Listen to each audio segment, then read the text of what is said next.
Hello friends, मी Vishakha. Global online मराठीमध्ये आपल्या सर्वांचं स्वागत आहे. आजच्या सेशनमध्ये आपल्याला शिवाजी युनिव्हर्सिटी कोल्हापूर पेट एक्झामसाठी रिसर्च मेथॉलॉजी म्हणजे संशोधन कार्यप्रणाली या विषयावरचा एमसीक्यूज बघायचे आहेत. एमसीक्यूज थ्रू कन्सेप्ट क्लिअर करायचे आहेत, ज्या कन्सेप्ट आपल्याला ही एक्झाम टार्गेट करण्यासाठी क्लिअर करण्यासाठी खूप हेल्पफुल ठरणार आहेत. ज्याचं हे आजचं आपलं 14वा लेक्चर आहे. ऑलरेडी 13 लेक्चर्स कंप्लीट झालेले आहेत रिसर्च मेथॉलॉजीच्या टॉपिकवरचे. सेशन स्टार्ट करण्यापूर्वी एक इम्पॉर्टंट सूचना किंवा संधी त्या स्टुडंटसाठी जे स्टुडंट्स या वर्षीची एक्झाम टार्गेट करत आहे शिवाजी युनिव्हर्सिटी पेट कोल्हापूर. ठीक आहे, या पीएचडी एंट्रन्ससाठी जे तयारी करत आहेत त्यांच्यासाठी आम्ही एक फुल सिलेबस कोर्स घेऊन आलो. सेक्शन आहे रिसर्च मेथॉलॉजीवरचा, ज्याच्यामध्ये तुम्हाला मिळणार आहेत full syllabus notes, full syllabus mock test, full syllabus video lectures plus live lectures, 1500 plus MCQ PDF. म्हणजे या एमसीक्यू वेगळे प्रश्न असे तुम्हाला काही येणार नाहीत. या एमसीक्यू पीडीएफ वरती तुम्ही संपूर्ण रिसर्च मेथॉलॉजी क्लिअर करू शकता, हायेस्ट मार्क याच्यामध्ये घेऊ शकता आणि यामुळेच तुम्हाला गॅरंटी मिळते सिलेक्शनची या रिसर्च मेथॉलॉजीचा सेक्शन एच्या पार्टवरची. ओके, सो असा हा कोर्स आहे 599 रुपयाला आणि या दिलेल्या व्हॉट्सअप नंबरवरती तुम्ही मेसेज करून रजिस्ट्रेशन करू शकता किंवा क्वेरी विचारू शकता. ओके, तर युनिट 3 मध्ये काय आहे, रिसर्च मेथॉलॉजीचा आपला जो सिलेबस आहे त्याच्यामध्ये युनिट 3 मध्ये रिसर्च डिझाईन मध्ये नेमकं काय असणार आहे, concept and definition, need, advantage of planning a research, characteristics of good research design, steps in research design, identification, selection of and formulation of problem, literature review, primary and secondary data, sources of data authenticity, credibility, reliability of sources and data. हे सगळे जे points आहेत ते आपल्याला research डिझाईनमध्ये cover करायचे आहेत, जे रिसर्च मेथॉलॉजीचे आहेत. बघूया आजचा पहिला प्रश्न काय आहे. In order to pursue the research which of the following is priorly required. इथं आपल्याला प्रश्न काय विचारलेला आहे की आपल्याला स्टडी करताना कुठला एक आयटम किंवा कुठली एक गोष्ट जी आहे ती रिक्वायर्ड आहे कुठल्याही स्टडीचा म्हणजे कुठल्याही रिसर्चची सुरुवात करताना. जे ऑप्शन्स दिलेले आहेत ते बघूयात आपण काय आहेत. डेव्हलपिंग अ रिसर्च डिझाईन, संशोधन डिझाईन विकसित करणे. फॉर्मॅटिंग अ रिसर्च क्वेश्चन, संशोधन प्रश्न तयार करीत आहे. Deciding about the data analysis procedure, data विश्लेषण प्रक्रियेबद्दल निर्णय घेत आहे किंवा घेणे. फॉर्म्युलेटिंग अ रिसर्च हायपोथेसिस, संशोधन गृहीतक बनवणे. तर यापैकी कुठली गोष्ट अशी आहे जी प्रायरली म्हणजे एकदम पहिल्या महत्वावरती पहिल्या पॉइंट वरती आवश्यक आहे रिसर्च करताना. तर हे जे सगळे पॉइंट्स आहेत ते आपल्याला रिसर्च करताना आवश्यकच असतात. पण सगळ्यात पहिली गोष्ट ऑप्शन पैकी दिलेली कुठली गोष्ट अशी आहे जी आपल्याला आवश्यक असते रिसर्च साठी.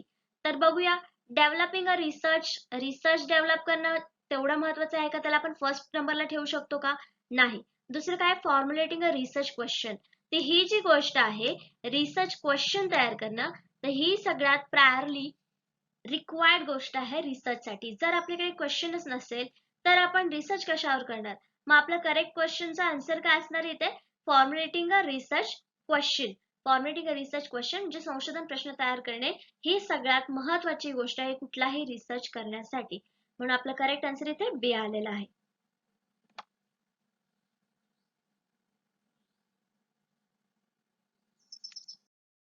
तर आपण बघितलं करेक्ट ऑप्शन आपल्याला काय मिळालं होतं, बी, की फॉर्मॅटिंग अ रिसर्च क्वेश्चन. तर मग इथे steps to developing a research question आहे. रिसर्च क्वेश्चन कसा तयार करायचा हे आपण आज बघूया. म्हणजे त्याच्यासाठी काय काय गोष्टी आवश्यक आहेत ते आपल्याला बघायचे. तर आपल्याला दिसतायत खाली की choose an interesting developing a research question, choose an interesting general topic. तर इथे सुरुवातीला आपली फर्स्ट स्टेप काय दिलेली आहे त्यांनी, की चूज अ जनरल टॉपिक. एक जनरल टॉपिक आपल्याला सिलेक्ट करायचा आहे. Most professional researchers focuses on topics they are genuinely interested in study. तर काय करतात, जे रिसर्चर्स आपले रिसर्च करत असतात ते काय करतात, जो टॉपिक तो टॉपिक निवडतात ज्याच्यामध्ये त्यांना इंटरेस्ट आहे, ज्याच्यामध्ये त्यांनी ऑलरेडी स्टडी केलेला आहे आणि त्यामध्ये त्यांना थोडासा इंटरेस्ट आहे, असा टॉपिक ते निवडत असतात. मग नंतर दुसरी स्टेप काय येते रिसर्च क्वेश्चनची, ती आहे do some primary research on your general topic. जो काही आपण टॉपिक निवडलेला आहे भलेही तो आपला आधी स्टडी झालेला असेल किंवा आपला इंटरेस्टेड विषय असेल, पण त्याच्यामध्ये आपल्याला थोडासा प्रिलिमिनरी म्हणजे प्राथमिक रिसर्च करावा लागणार आहे थोडक्यामध्ये टॉपिक क्वेश्चन निवडण्याच्या अगोदर. मग थर्ड पॉइंट काय आहे की कन्सिडर युअर ऑडियन्स. म्हणजे ऑडियन्स असणार आहेत आपले, आपण कोणासाठी रिसर्च बनवणार आहे, तो कोणाला उपयोगी येणार आहे किंवा कुठल्या लोकांना गृहीत धरून आपण तो रिसर्च बनवतोय, तो ऑडियन्स आपल्याला कन्सिडर करायचा आहे. नंतर स्टार्ट आस्किंग क्वेश्चन. ही कितवी स्टेप आहे आपली, फोर्थ. पहिले काय येणार आहे, जनरल टॉपिक निवडायचा आहे, त्याच्यावरती प्रायमरी रिसर्च करायचा आहे, मग कन्सिडर ऑडिशन म्हणजे ऑडियन्स काय करायचं आहे ते आपल्याला कन्सिडर करायचे आहे. नंतर चौथी स्टेप आहे ते आस्किंग क्वेश्चन विचारायला सुरुवात करायची आहे. नंतर जो प्रश्न आपण विचारलेला आहे त्याला इव्हॅल्युएट करायचा आहे. जो क्वेश्चन आपण स्टार्ट केलेला आहे विचारायला त्याला मूल्यांकन करायचं, त्याचं मूल्यांकन, तो क्वेश्चन बरोबर आहे का, तो प्रश्न जर विचारला तर त्याचा आन्सर आपल्याला असं मिळालं तर त्याचं कितीपट आन्सर आपल्याला योग्य असेल किंवा किती लोकांना युजफुल ठरणार आहे ते करायचं. आणि जेव्हा आपला क्वेश्चन एकदा इव्हॅल्युएट झाला, मूल्यांकन झालं की मग 6th स्टेज असणार आहे आपली, ती आहे बिगिन युअर रिसर्च. जेव्हा आपला रिसर्च क्वेश्चन सिलेक्ट होईल तेव्हा आपला रिसर्च बिगिन होईल. त्याशिवाय आपला रिसर्च स्टार्ट होणार आहे का, नाही. म्हणून आपल्याला काय आवश्यक आहे, सगळ्यात पहिले रिसर्च साठी प्रायोरिटी बेसवर तर एखादा रिसर्च क्वेश्चन फॉर्म्युलेट करणे किंवा formulating a research question is a priority in research or developing a research.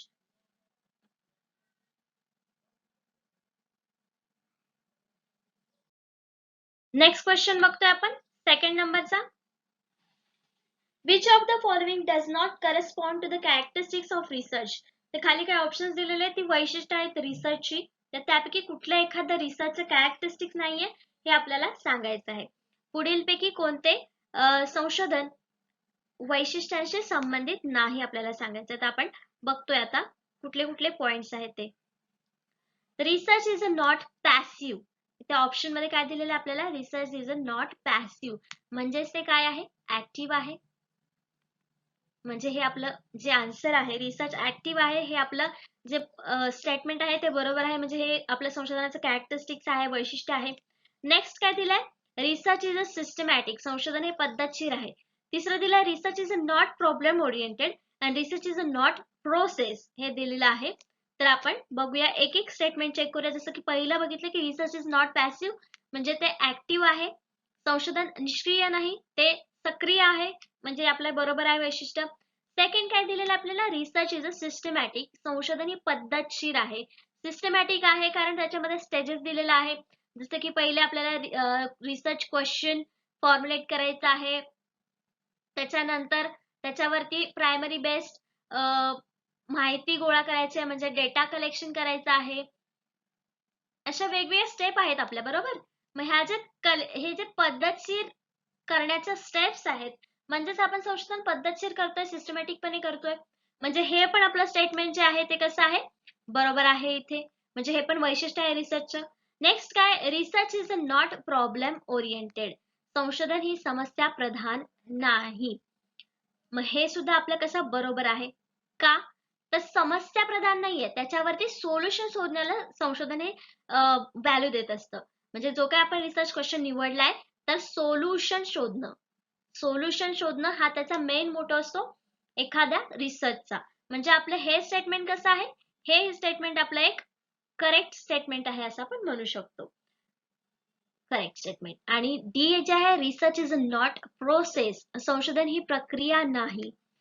असं कसं म्हणू शकतो की आपण संशोधन ही प्रक्रिया नाही, आपण इथं म्हणतो सिस्टमॅटिक पद्धतशीर आहे, शिवाय त्याला स्टेप्स आहेत, 1 2 3 4 स्टेप्सनी जातो. पहिले रिसर्च क्वेश्चन तयार करतो आणि नंतर मग त्याच्यावरती data collection, methods data collection, या सगळ्या एका प्रोसेस मध्ये जातोय ना आपण. ही स्टेप झाली, फर्स्ट स्टेप झाली की सेकंड स्टेप झाली की थर्ड स्टेप, या ज्या स्टेप्स नुसार आपण जातोय त्यानुसार ती प्रोसेसच आहे. म्हणजे आपलं जे चौथं स्टेटमेंट आहे ते इथे चुकीचं आहे, ते आपल्या वैशिष्ट्याशी संबंधित नाहीये. मग आपलं करेक्ट आन्सर इथे काय येणार आहे, D, research is a not a process, संशोधन ही प्रक्रिया नाही, हे वाक्य जे आहे ते इथे चुकीचं आहे आपल्या ऑप्शन्स पैकी.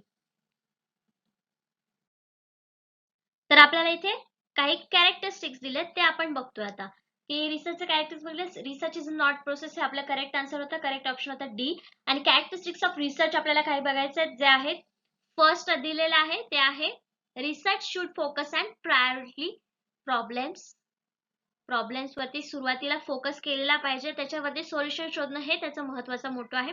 नंतर research should be systematic, research systematic असला पाहिजे. रिसर्च शुड बी लॉजिकल, बरोबर आहे, जे काही रिसर्च आपण करणार आहे त्याच्यामध्ये काहीतरी लॉजिक असलं पाहिजे, म्हणजेच तो लॉजिकल असेल तरच तो सगळ्यांना उपयोगी ठरणार आहे.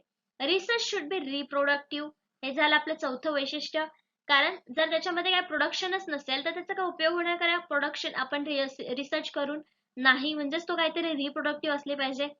रिसर्च शुड बी रिप्लिकेबल असला पाहिजे, त्यातून काहीतरी दिसलं पाहिजे, दुसऱ्या लोकांना त्यामध्ये काहीतरी जाणवलं पाहिजे, स्टडी करण्यासाठी उपयुक्त असला पाहिजे. म्हणजे हा एक झाला आपलं वैशिष्ट्य. आणि दुसरं 6वं वैशिष्ट्य आहे आपलं रिसर्च शुड बी जनरेटिव्ह, काहीतरी जनरेट करणारं पाहिजे, जनरेट केलेलं पाहिजे रिसर्च मध्ये, म्हणून ते एक जनरेटिव्ह असलं पाहिजे. हे एक आपलं कॅरेक्टरिस्टिक आहे रिसर्चचं. नंतर आहे research should be action oriented, म्हणजे त्याच्यावर काहीतरी ऍक्शन झाली पाहिजे, म्हणजे त्यातून काहीतरी आपल्याला उपाय मिळाला पाहिजे जो आपल्याला नेक्स्ट येणाऱ्या लोकांसाठी उपयुक्त असणार आहे. म्हणून आपले हे एक 7 कॅरेक्टरिस्टिक्स आहेत रिसर्चचे जे महत्वाचे आहेत असं आपण म्हणू शकतो. जर डिस्क्रिप्टिव्ह क्वेश्चन तर आपल्याला या एक्झामला येणार नाही, पण पुढे चालून आपण जेव्हा रिसर्च करणार आहोत तेव्हा आपल्या रिसर्च मध्ये हे सगळे पॉइंट्स दिसले पाहिजेत, म्हणजेच आपला रिसर्च कसा गुड रिसर्च होणार आहे किंवा रिसर्च चांगला होणार आहे.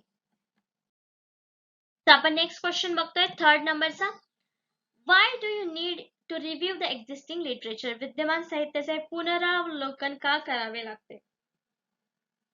तर लिटरेचर रिव्ह्यू हा एक पॉइंट आहे. आपल्याला जेव्हा आपण विषय निवडतो त्याच्यानंतर आपल्याला हा पॉइंट घ्यावा लागतो, लिटरेचर रिव्ह्यू. तो कशासाठी करायचा असतो हे आपल्याला सांगायचं आहे. ऑप्शन्स दिलेले आहेत. To make sure you have a long list of references, हे आपल्याला इथे पहिलं ऑप्शन दिसतंय की रेफरन्सची लॉंग लिस्ट आपल्याला असावी, यासाठी आपल्याला दिलेलं आहे की तुम्हाला लिटरेचर रिव्ह्यू करायचं आहे रिसर्चसाठी.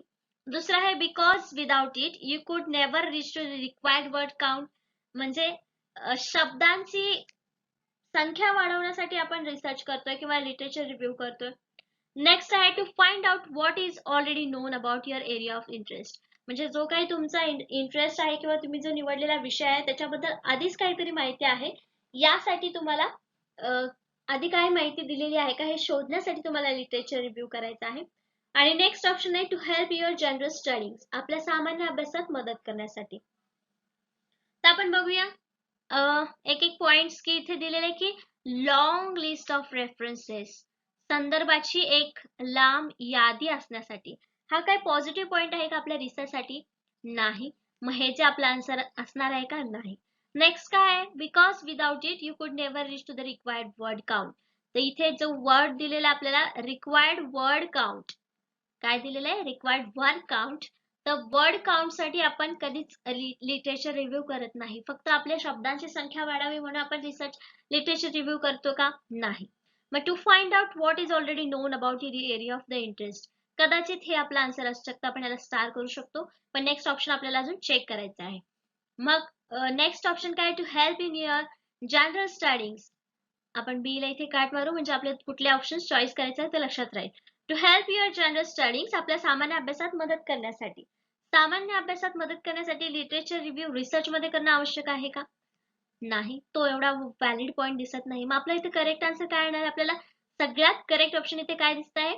सी, म्हणजे आवडीच्या क्षेत्राबद्दल आधीच काय ज्ञात आहे, जो आपण विषय निवडलेला आहे त्याच्याबद्दल ऑलरेडी काय माहिती आहे किंवा कोणी काय लिहून ठेवलंय ही माहिती मिळवण्यासाठी आपल्याला लिटरेचर रिव्ह्यू करावा लागतो. म्हणजे आपला करेक्ट आन्सर इथे असणार आहे C, to find out what is already known about your area of interest, आपल्या आवडीच्या क्षेत्राबद्दल आधीच काय ज्ञात आहे ते शोधण्यासाठी आपण लिटरेचर रिव्ह्यू करत असतो. तर करेक्ट आन्सर आपल्याला मिळाला होता सी. आणि काय इथे आपल्याला काय दिलेलं की लिटरेचर रिव्ह्यू म्हणजे काय? अ literature review is a comprehensive summary of previous research on topic. हे बोल्ड केलेलं जे वाक्य आहे ते आपल्याला मेन व्याख्या सांगताय what is literature review. It is a summary, कशाची? तर रिसर्च टॉपिकची. जो काही आपण टॉपिक निवडलेला आहे त्याविषयीची आधी कोणी काही लिहून ठेवलेलं त्याची समरी असते, बरोबर.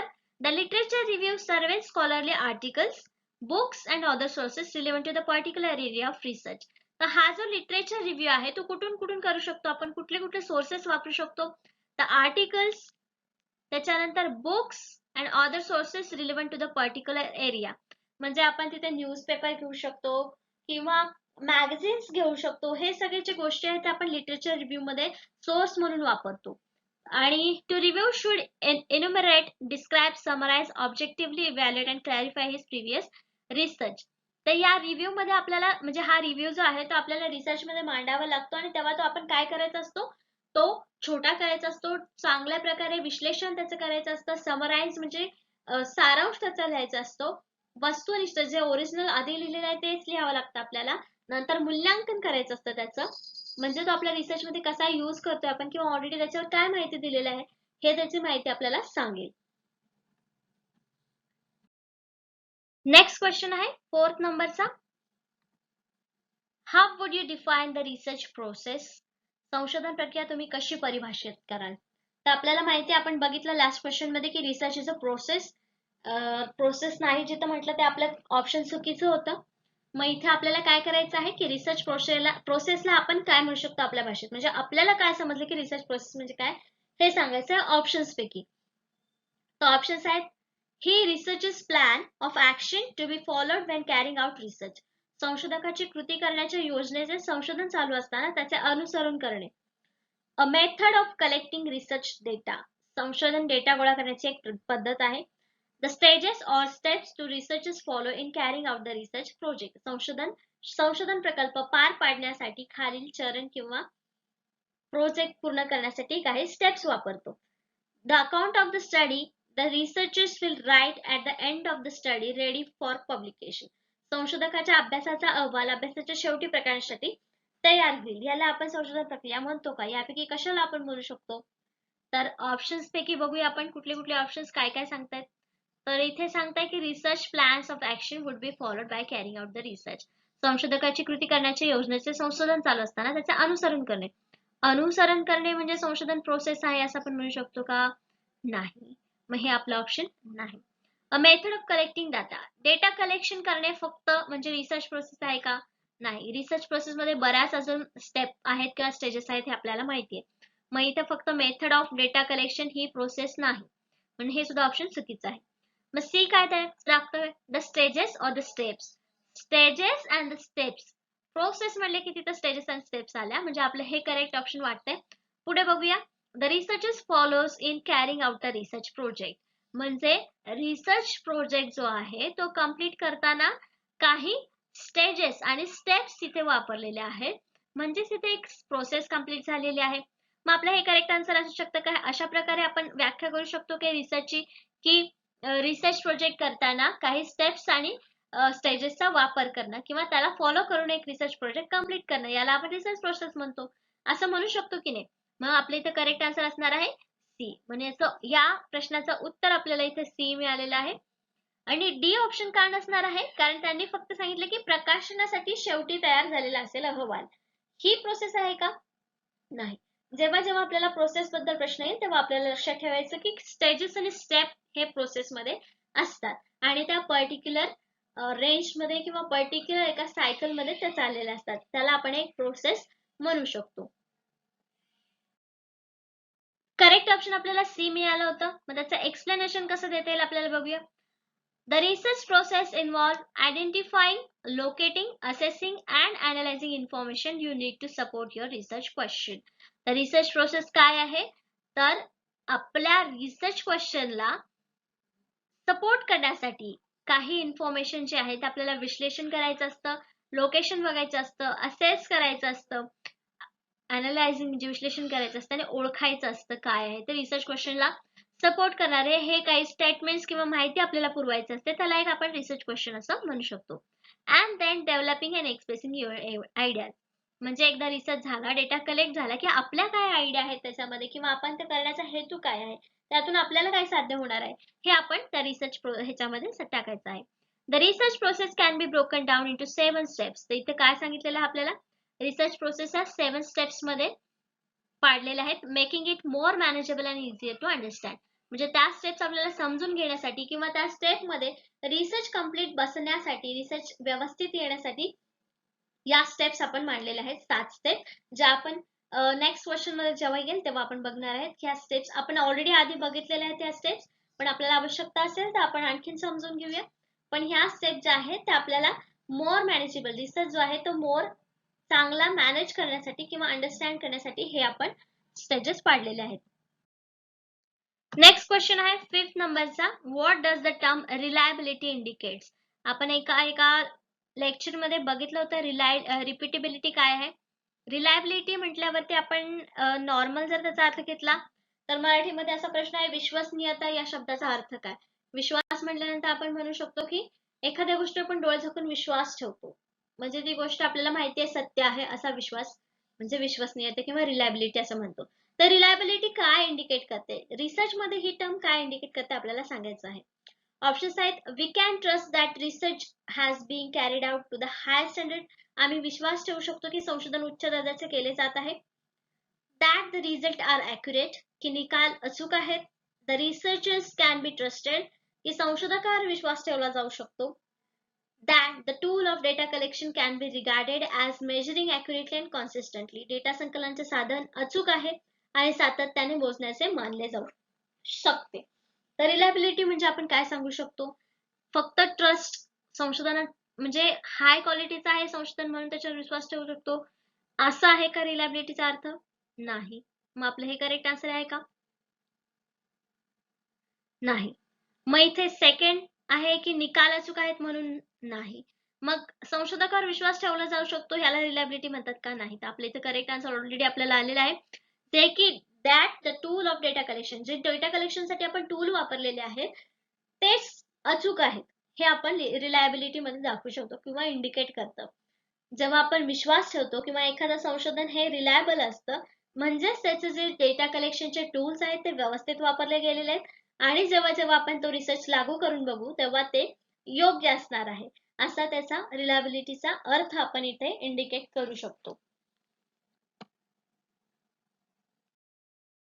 करेक्ट ऑप्शन आपल्याला डी मिळालं होतं, की जे टूल्स आहेत आणि डेटा कलेक्शनचे मेथड्स आहेत ते योग्य प्रकारे वापरले गेलेले आहेत असं आपण डेटा कलेक्शन विश्वसनीयता या टर्म मध्ये इंडिकेट करू शकतो. In research the term reliability means, आता इथे रिलायबिलिटी म्हणून काय सांगितलेलं आहे, रिपीटेबिलिटी, रिपीटेबिलिटी और कन्सिस्टन्सी. विश्वास म्हणजे यांनी काय सांगितलेलं आहे की त्याच्यामध्ये रिपीटेबिलिटी याची कन्सेप्ट आपण आधी बघितली आहे आणि कन्सिस्टन्सी पण आहे म्हणजे कंटिन्युटी पण आहे. A measure is considered reliable if it would give us the same result over again and again. रिपीटेबिलिटीचा अर्थ इथे आपल्याला परत एकदा सांगितलेला आहे की त्यांनी जी गोष्ट परत परत रिझल्ट सेम देते. जेव्हा आपण एका लॅब मध्ये मोजमाप घेतो आणि ते मोजमाप आपल्याला थोड्याफार फरकाने वेगवेगळे येतात पण तीच कंटिन्यू प्रोसेस आपण करत असतो, त्याला काय म्हणतो आपण, रिपीटेबिलिटी. तर ती कन्सिस्टन्सी आणि रिपीटेबिलिटी जेव्हा असते तर ती टर्म रिलायबिलिटी आहे असं आपण म्हणू शकतो.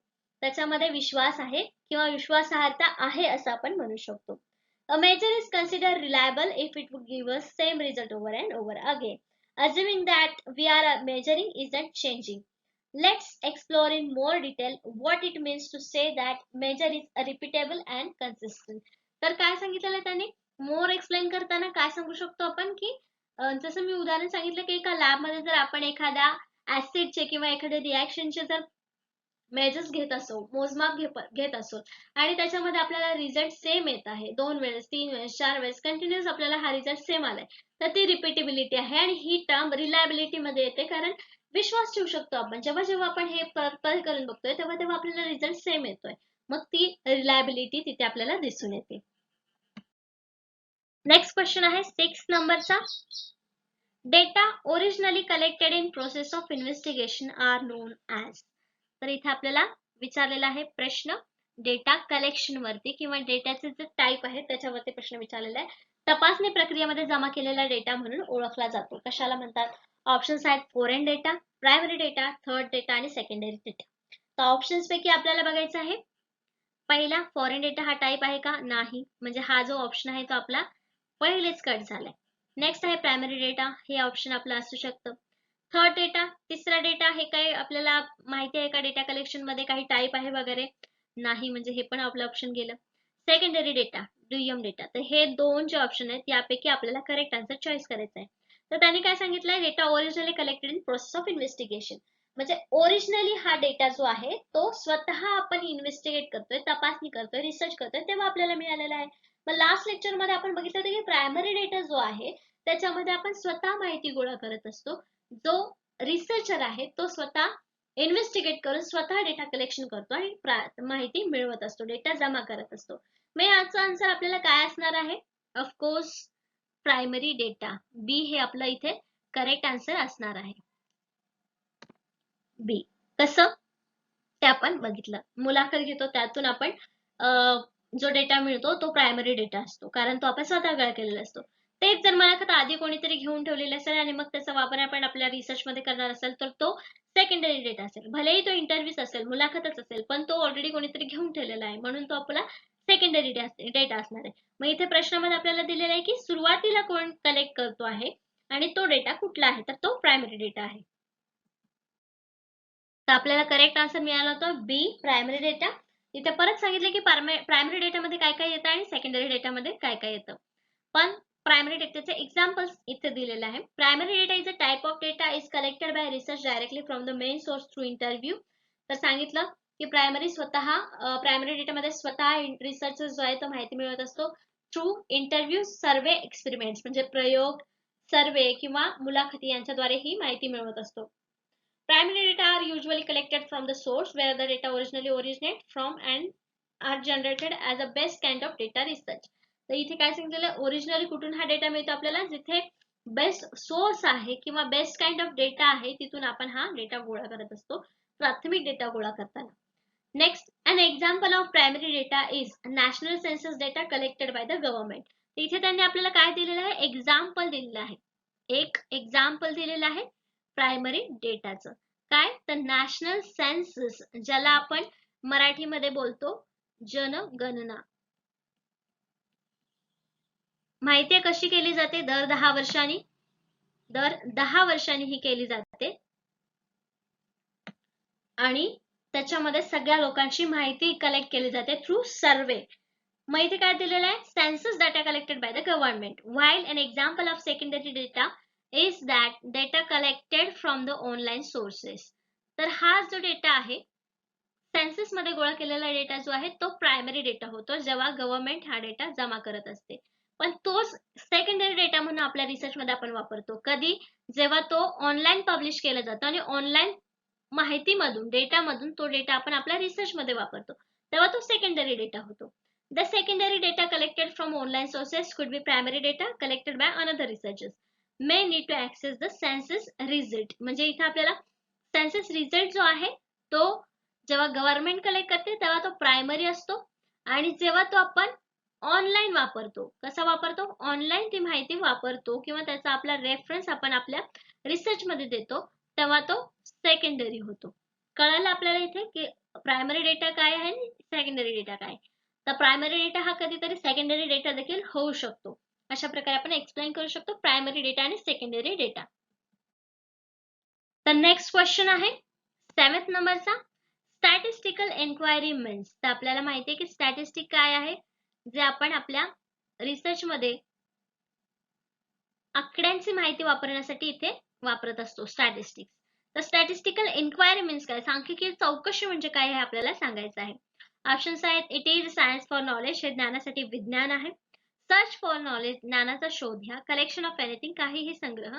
Search for knowledge with help of statistical method, सांख्यिकीय पद्धतीच्या मदतीने ज्ञानाचा शोध घ्या. इथे जेवढे पण ऑप्शन्स आहेत आपल्याला त्याच्यामध्ये कुठे स्टॅटिस्टिकलचा यूज दिसतोय का, सायन्स नॉलेज आहे म्हणजे स्टॅटिस्टिकला आपण सायन्स म्हणू शकतो का, हे मॅथ्सशी संबंधित आहे मग सायन्स म्हणू शकत नाही, मग आपलं हे करेक्ट ऑप्शन येत असणार का, नाही. बी ऑप्शन आहे सर्च फॉर नॉलेज, स्टॅटिस्टिक्स मध्ये आपण नॉलेज सर्च करतो का, नाही, मग हे पण ऑप्शन नाही. कलेक्शन ऑफ एनिथिंग, काय कशाचाही संग्रह करणे म्हणजे स्टॅटिस्टिक का, नाही. सरळ सरळ हे तिन्ही ऑप्शन्स आपले चुकीचे आहेत. मग आपलं एकच ऑप्शन राहते ते म्हणजे search for knowledge with the help of statistical method म्हणजे स्टॅटिस्टिकल एन्क्वायरी आहे.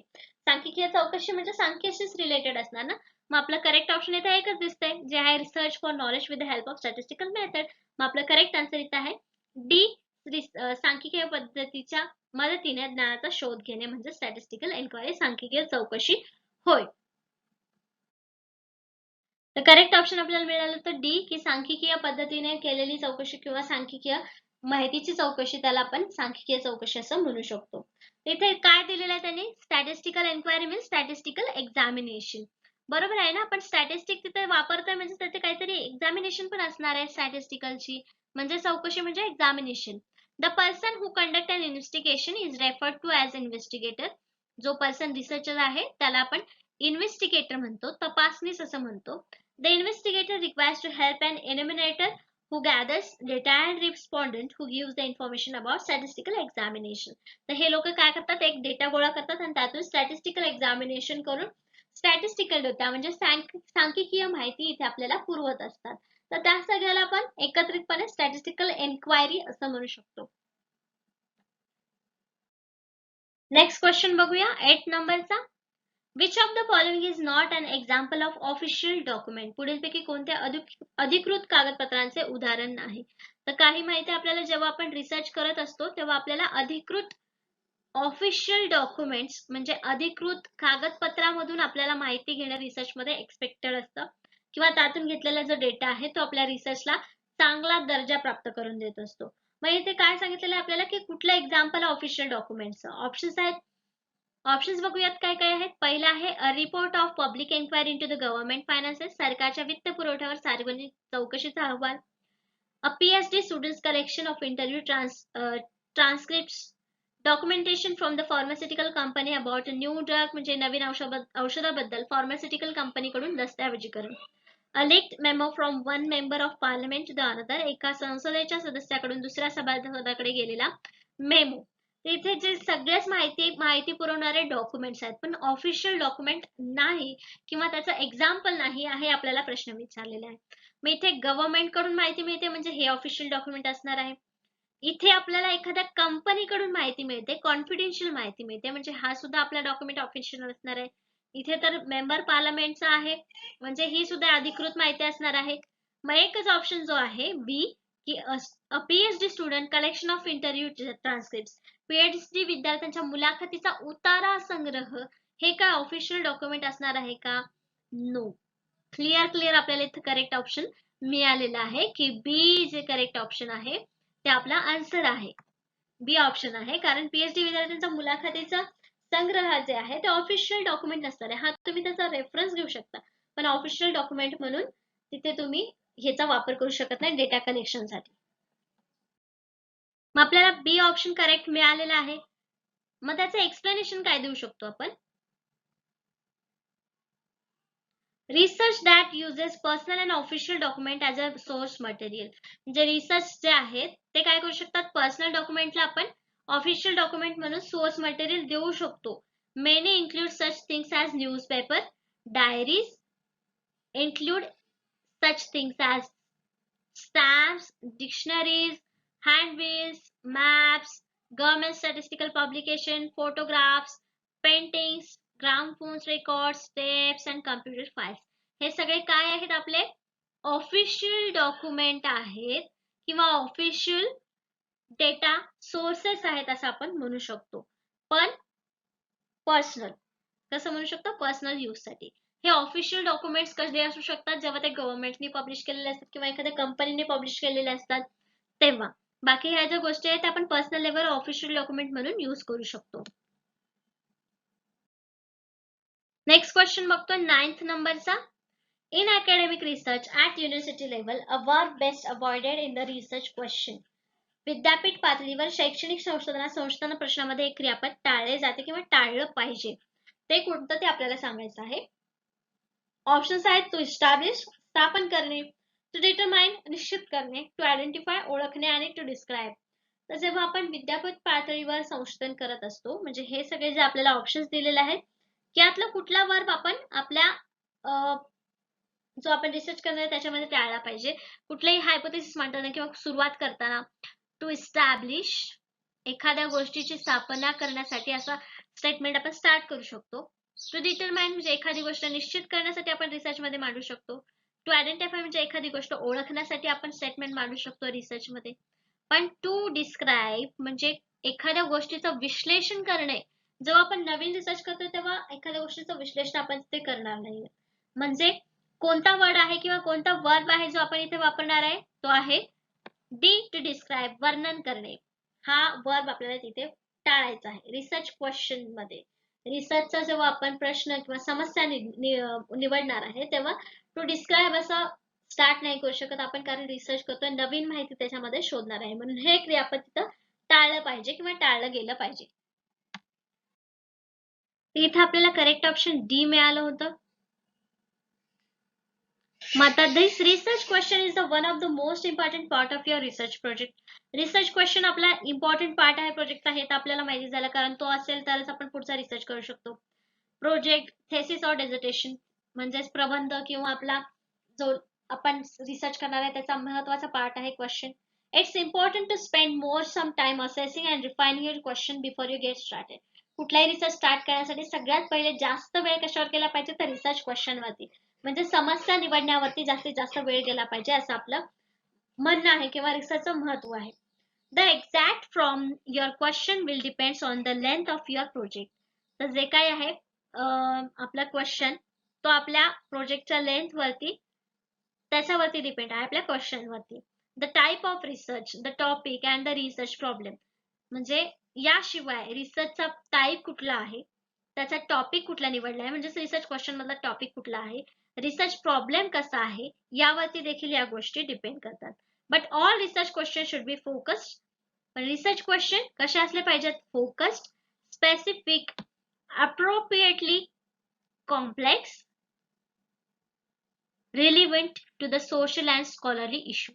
तर हे कशाशी रिलेव्हंट पाहिजे तर सोशल और स्कॉलरली इश्यू. काही जे समाजामधले जिवंत प्रश्न आहेत किंवा खरंच त्यावर रिसर्च केला गेला पाहिजेत, यावरच्या त्या समस्या पाहिजेत किंवा या विषयीचे ते इश्यू किंवा क्वेश्चन्स आपण घेतलेले पाहिजेत, ज्याचा उपयोग आपल्याला नेक्स्ट लोकांना होईल किंवा त्याच्यावरती काहीतरी उपाययोजना सोल्युशन शोधण्यासाठी त्या रिसर्चचा उपयोग केला जाईल. अशा प्रकारे आपण ते यूज करू शकतो. अशा प्रकारे क्वेश्चन आपल्याला निवडले गेलेले पाहिजे. नेक्स्ट क्वेश्चन बघते आपण 10 नंबरचा. What is the main advantage of producing a return research proposal.